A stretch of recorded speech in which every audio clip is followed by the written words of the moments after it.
Friends, रामनेट GRF channel पर आपका स्वागत है। इस चैनल पर हम एनटीए-नेट जीआरएफ पेपर 1 की तैयारी एक सिस्टेमेटिक तरीके से करवाते हैं। इससे पहले मैंने टीचिंग एप्टीट्यूड की थ्योरी की कई वीडियो डाली हैं, उन्हें भी देख लें और इस वीडियो को भी देखें। इसमें मैंने 10 एमसीक्यू करवाए हैं, इन्हें आप ध्यान से देखें। ये क्वेश्चन प्रीवियस ईयर में आए हुए हैं, तो इन्हें ध्यान से देखें और अपनी स्टडी को स्ट्रॉन्ग करें। चलिए देखते हैं इन क्वेश्चन को।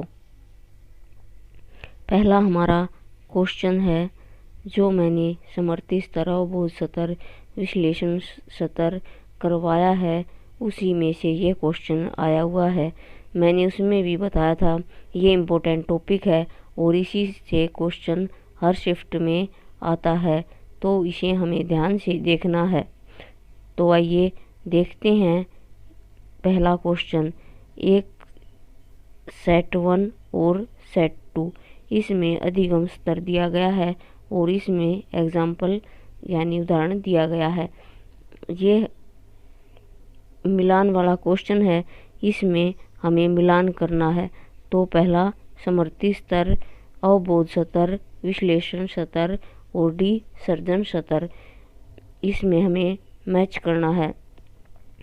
तो मेरा आंसर देखने से पहले आप अपने क्वेश्चन का आंसर लगा लें और देखें आपका ठीक हुआ है या नहीं।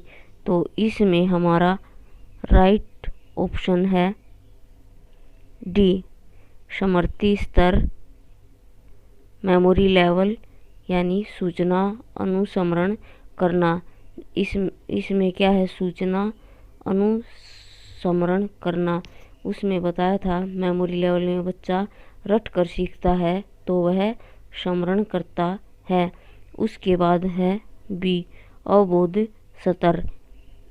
दी गई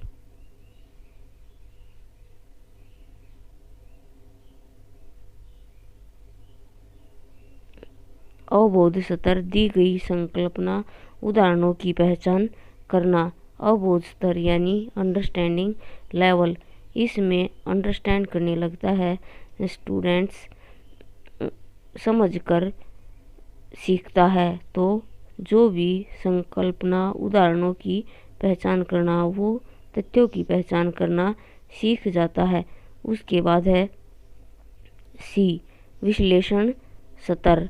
विश्लेषण स्तर में सूचना का कई भाग में पृथक्करण मतलब अलग करना। वह सूचना जो उसे मिलती है वह अपनी तरीके से अलग अलग करके उन्हें देखता है और उस तथ्यों को अपने अकॉर्डिंग जोड़ता है। उसके बाद है डी, सर्जन स्तर। डी का हमारा राइट है सेकंड, नए विचार उत्पन्न करना। सर्जन मीन्स सर्जन करना किसी भी चीज़ का, तो इसमें शिक्षार्थी या स्टूडेंट्स को नए नए विचार उत्पन्न होते हैं। तो ये हमारा क्वेश्चन है, इसमें सारे लेवल दिए गए हैं, इनको हमें ध्यान से देखना है। ये अब जो एग्ज़ाम होगा उसमें भी किसी भी शिफ्ट में यह क्वेश्चन आ सकता है, तो हमें इसे ध्यान रखना है। सबसे पहले होता है हमारा मेमोरी लेवल, उसके बाद अंडरस्टैंडिंग लेवल और रिफ्लेक्टिव लेवल। इन तीनों लेवल को हमें बहुत ध्यान से याद रखना है। आइए सेकंड क्वेश्चन देखते हैं।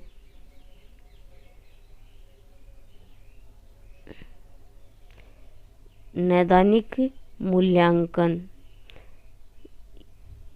से सुनिश्चित होता है, ए, अनुदेशन के प्रारंभ में विद्यार्थियों का निष्पादन, बी, अनुदेशन के दौरान अधिगम में विद्यमान समस्याओं के कारणों और उनका समाधान, अनुदेशोपरांत उपलब्धि की भाषा, और डी, अनुदेशन के पश्चात अधिगम की प्रगति और विफलता। तो इसमें देखेंगे इसका राइट ऑप्शन क्या है। इसका राइट ऑप्शन है हमारा बी। इसमें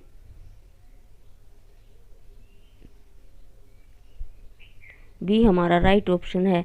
इसमें देखते हैं नैदानिक मूल्यांकन से सुनिश्चित होता है। नैदानिक मूल्यांकन डायग्नोस असेसमेंट। तो इसमें क्या होगा, अनुदेशन के दौरान अधिगम में विद्यमान समस्याओं के कारणों और उनका समाधान। अनुदेशन मतलब जो हम अधिगम लर्निंग, जो स्टूडेंट्स को हम लर्निंग दे रहे हैं उसी के दौरान हम उसे क्या समस्याएं प्रॉब्लम आ रही हैं उनको देखेंगे और उनका समाधान भी करेंगे। तो हमारा राइट ऑप्शन है इसका बी। उसके बाद देखते हैं थर्ड क्वेश्चन।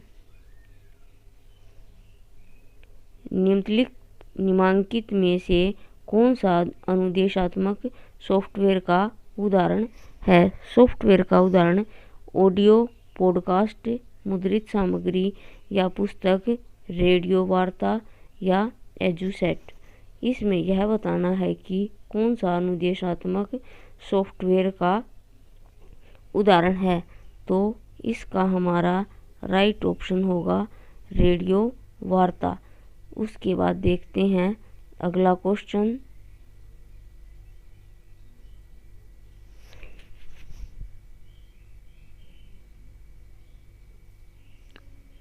फोर्थ क्वेश्चन, 21 कौशल सहायक सामग्री में से पठन, श्रवण और उच्चारण जैसे कौशल में अभिव्यक्ति होती है। तो ए सर्वै भाषिक शिक्षण सहायक सामग्री, बी वैज्ञानिक शिक्षक सहायक सामग्री, सी सामान्य ज्ञान शिक्षण सहायक सामग्री और डी सिद्धांत आधारित सहायक सामग्री। तो इसमें देखेंगे हमारा राइट ऑप्शन कौन सा है। तो हमारा इसमें राइट ऑप्शन है ए सर्वै भाषिक शिक्षण सहायक सामग्री।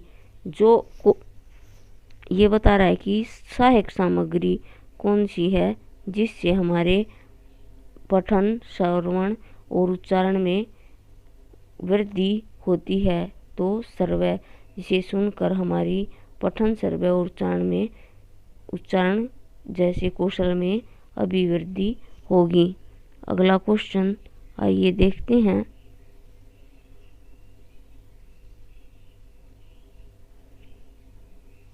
फिफ्थ क्वेश्चन है हमारा, नीचे दी गई सूची में उन अनुदेशात्मक पक्षों की पहचान कीजिए जो कक्षा योजना की संरचना का अंश है। सूची के नीचे दिए गए विकल्प में अपना उत्तर दीजिए। अनुदेशात्मक क्रियाकलाप की सूची। पहला पॉइंट है विद्यार्थियों का ध्यान प्राप्त करना। सेकंड, विद्यार्थियों का पूर्वकालिक ज्ञान। थर्ड, अधिगमकर्ता को उद्देश्य के बारे में सूचित करना। फोर्थ, अधिगम की पूर्वापेक्षिता के रूप में सूचित करना। पांचवा पॉइंट, ग्रंथालय में पठन सामग्री की उपलब्धता की जांच करना। और छठा पॉइंट, वांछित उत्तर प्राप्त करना। तो इसमें देखते हैं हमारा राइट ऑप्शन कौन सा है। तो हमारा इसमें राइट ऑप्शन है बी। अब देखते हैं बी में कौन कौन सा है हमारा राइट ऑप्शन। 1 और थर्ड, फोर्थ और फिफ्थ। अब इस तरह के क्वेश्चन एनटीए में बहुत पूछे जाते हैं जिसमें बहुत सारे ऑप्शन दिए जाते हैं और हमें सेलेक्ट करने होते हैं। इसमें हम एलिमिनेशन मेथड भी यूज कर सकते हैं। जैसे अगर आपको यह क्वेश्चन नहीं आ रहा है तो पहले उसे आउट करिए, उसे हटाइए जो इसमें बिल्कुल ठीक नहीं है। उसके बाद हम अपना ऑप्शन चेक करेंगे। तो सबसे पहले इसमें इसका ऑप्शन है 1, विद्यार्थियों का ध्यान प्राप्त करना। उसके बाद अधिगमकर्ता का उद्देश्य के बारे में सूचित करना। अधिगमकर्ता यानी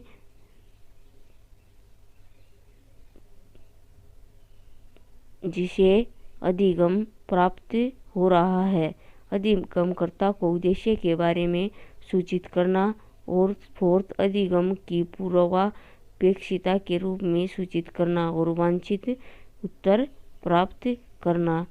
इसका राइट ऑप्शन है हमारा बी। आइए नेक्स्ट क्वेश्चन देखते हैं। छठा हमारा क्वेश्चन है, शिक्षण में चर्चा पद्धति प्रभावशाली रूप से आयोजित करने के लिए निम्नलिखित शर्तों को पूरा होना चाहिए। विषय सरल हो, विषय से पहले ही घोषित हो, विषय सामान्य रुचि का हो, एक से अधिक शिक्षक की उपलब्धता और फिफ्थ, सहभागियों की भाषा की सहजता। तो इसका हमारा राइट ऑप्शन होगा ए। इसका हमारा राइट ऑप्शन है ए। इसमें देखेंगे हमारे पॉइंट 2, 3 और 5। इससे हमारा शिक्षण, हमारी टीचिंग कब प्रभावशाली होगी, विषय सरल होगा। इसको अगर हमें यह क्वेश्चन नहीं आता तब भी हम इसे एलिमिनेट कर सकते हैं। तो ये हटा दिया। और एक से अधिक शिक्षक की उपलब्धता, ये हमने हटा दिया। तो एक से अधिक शिक्षक होंगे तो तब पढ़ाई अच्छी नहीं होगी, ये हमने आउट कर दिए। जिस ऑप्शन में 1 और 4 नहीं है उसको हम हटा देते हैं। तो हमारा राइट ऑप्शन होगा ये, सेकंड, थर्ड और फिफ्थ। Second, third, fifth. ठीक है, तो इस तरीके से भी हम अपना क्वेश्चन ठीक कर सकते हैं अगर हमें नहीं आ रहा है तब भी। अगला क्वेश्चन देखते हैं। 7वां क्वेश्चन है, बहुल बुद्धि सिद्धांत का विकास किसने दिया? मल्टीपल इंटेलिजेंस का सिद्धांत किसने दिया? तो हार्वर्ड गार्डनर ने यह सिद्धांत दिया। इनके हमें नाम भी याद रखने हैं, जैसे मेमोरी लेवल का, अंडरस्टैंडिंग लेवल, रिफ्लेक्टिव लेवल, ये किसने दिया। जैसे इसमें पूछ लिया बहुल बुद्धि सिद्धांत किसने दिया, तो गार्डनर ने। चलिए अगला क्वेश्चन देखते हैं।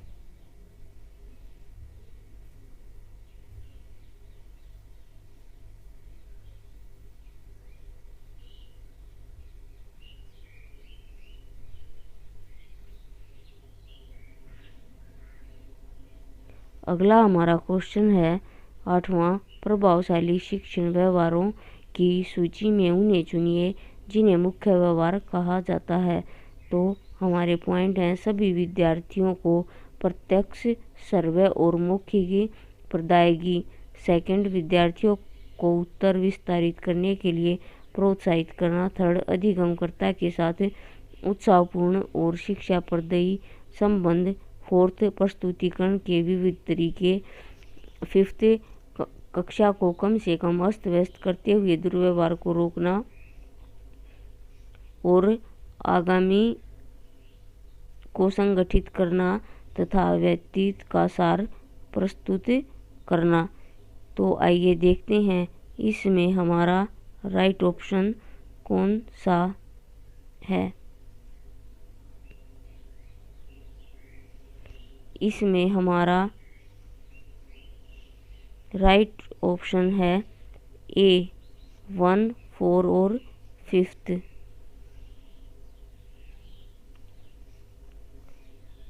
1, 4 और 5 सभी विद्यार्थियों को प्रत्यक्ष, सर्वे और मौखिक प्रदायगी प्राप्त हो।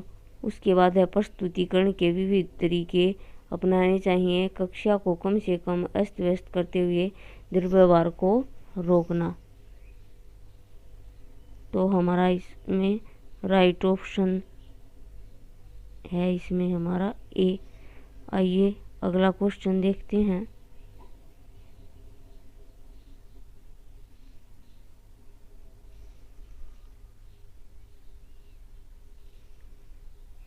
नाइन्थ, निम्नलिखित कथनों में से कौन सा समावेशी शिक्षण की अवधारणा की व्याख्या करता है? पहला, शिक्षक नैसर्गिक रूप से प्रतिभावान विद्यार्थियों के अधिगम को सुकर बनाता है। बी, शिक्षक कमजोर विद्यार्थी के अधिगम को सुकर बनाता है। सी, शिक्षक विद्यार्थियों को सिखाने के लिए उनके माता पिता का सहयोग लेता है। और डी, शिक्षक विभिन्न पृष्ठभूमियों के विद्यार्थियों को एक ही कक्षा में एक साथ सिखाता है। तो इसका हमारा राइट ऑप्शन होगा डी, शिक्षक विभिन्न पृष्ठभूमियों के विद्यार्थियों को एक ही कक्षा में एक साथ सिखाता है। ये तो नहीं है कि शिक्षक सभी स्टूडेंट्स को अलग अलग बैठा कर सिखाता है। वो एक ही कक्षा में सभी स्टूडेंट्स को बैठाता है और उन्हें सिखाता है। हर एक कक्षा में अलग अलग पृष्ठभूमि से आए हुए स्टूडेंट्स होते हैं और टीचर उन्हें एक ही कक्षा में एक साथ पढ़ाता है। अगला हमारा और लास्ट क्वेश्चन देखते हैं।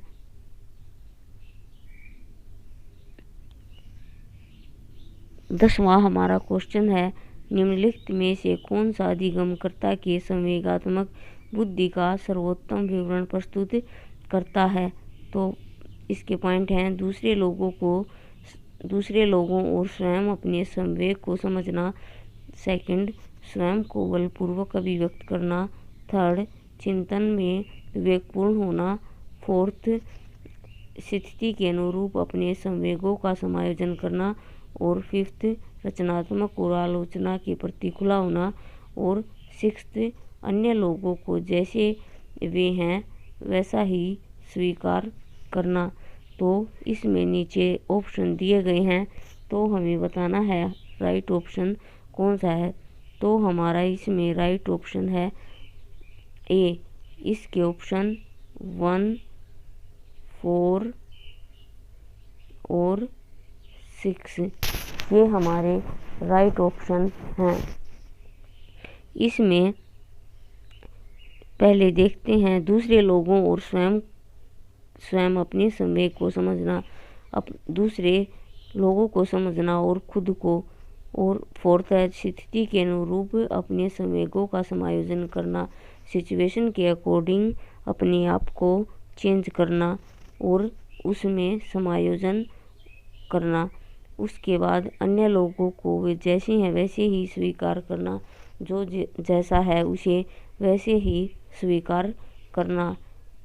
इस समग्र बुद्धि का सर्वोत्तम विवरण इन्हीं को माना जाता है। तो आज हमने टीचिंग एप्टीट्यूड के 10 क्वेश्चन किए जो PYQ हैं। तो ये आपको अच्छी तरह से समझ में आ गए होंगे।